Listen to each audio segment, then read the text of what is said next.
Hello Anita, how are you today? I'm very well, thank you, Catherine. That's good. I was just wondering, is there anything that hits close to home with you? I've had a lot of things happen in my life, but the thing that gets me more is the fact that children from a very young age, actually while they're still in the womb, are so exposed to chemicals, and that can set them up for disease later in life. I hear you say that there's chemicals. What type of chemicals are these? Well, if you look at Mickey Mouse bubble bath, okay, that has propylene glycol and sodium sulfate. So one is an energy diffuser, and the other is antifreeze. And when kids sit in a bath, they're going to suck on a flannel. So they're getting that as they're growing up. And also what they're exposed to when they're in the womb. There was a study done in 2005 that said, was research on cord blood. And they actually said that there was 285 chemicals in the cord blood. Quite a few of those were retardants. So you have fire retardants on furniture, on clothing, all that sort of thing. And unfortunately, people sometimes see a placenta as a barrier, but it's not. It just absorbs everything. So our kids have been born already toxic.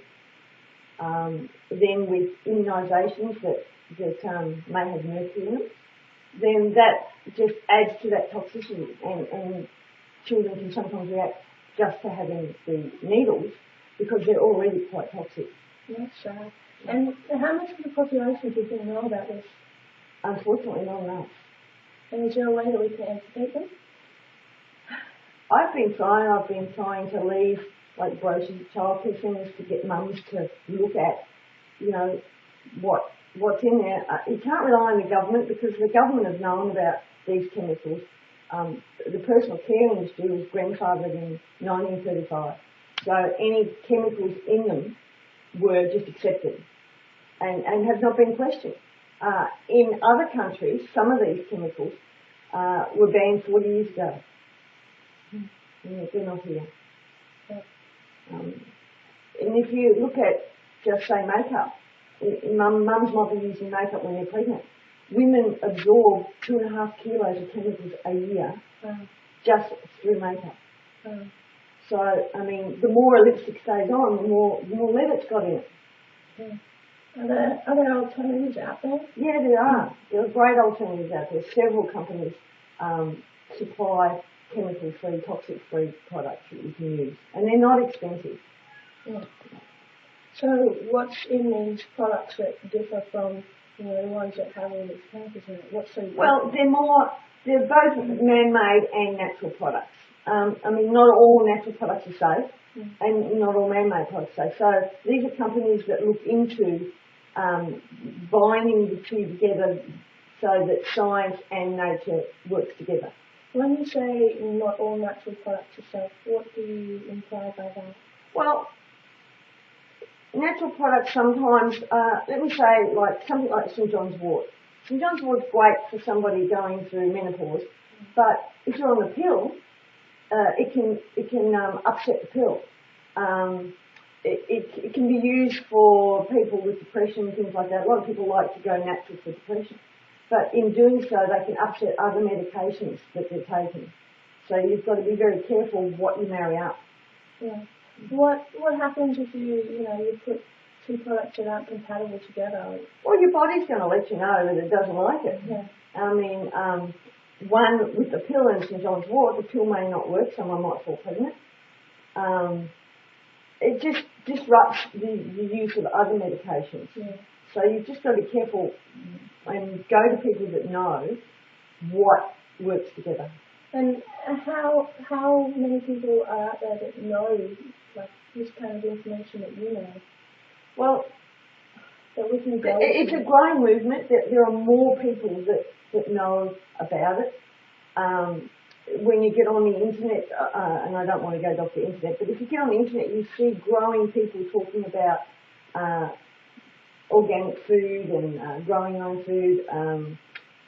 Just ask questions. If I say, when you go to a doctor and they want to put you on a tab or something, don't just go along blindly. Ask them questions. Find out what other products might be available that they might know of. If they don't know that, then seek someone who might. A good naturopath, a medical scientist, clinical nutritionist, people like that might sort of see more than just the medication. Yeah. When you say a clinical nutritionist, what can they do to help someone, Well, quite often a clinical nutritionist knows what food does once it enters the body. Does it cause inflammation? In the case of cancer, grain-based carbs are insulin in the body, and then become sugar. Sugar feeds tumours. So it's just finding out what you're taking, what you're using, and what is it doing inside your body once it gets in there. Yeah. And do you, knowing all this information, have you come across cases where it's just dumbfounded you that, what's going on? Many cases. Myself, I had cancer last year. I was able to become clear, just reducing diet, lifestyle, and some good nutritional supplements. Some nutritional supplements have chemicals in them. Some are owned by pharmaceutical companies, so where's their interest in the actual product or getting a good product that actually works? Yeah. And I know many people that have done exactly the same thing. I did the same thing with my mum 9 years ago, and she's now 79, healthy, not on any medication, dances 4 times a week.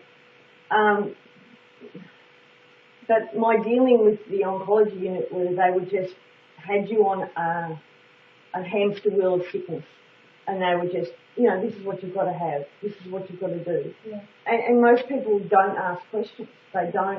They think their doctor is God, and they just don't ask the questions. The oncologist I saw didn't know about nutrition, even though the Hippocratic Oath is that food be thy medicine, medicine be thy food. But they just don't understand the role that nutrition plays in the body healing. Yeah.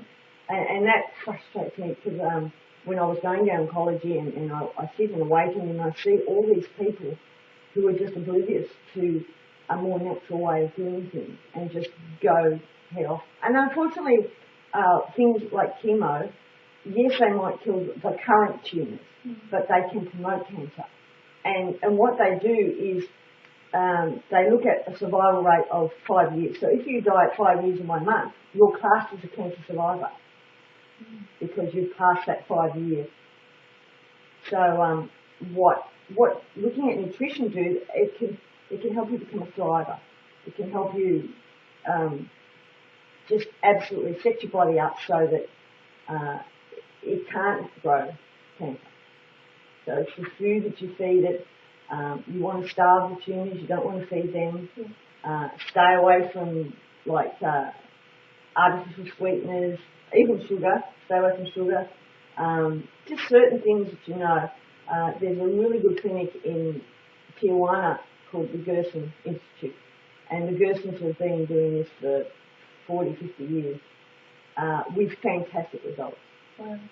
So it's a matter of taking control and just doing what you need to do. And I mean, I do it because I want my family to know as they grow older that cancer is not a problem. You can get over it. You just need to adjust your diet, take control and move on. Yeah. It's not the big C as they call it.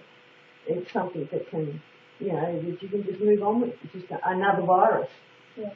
Mm-hmm. Well, seems like you've come a very long way. Mm-hmm. And thank you for your time today.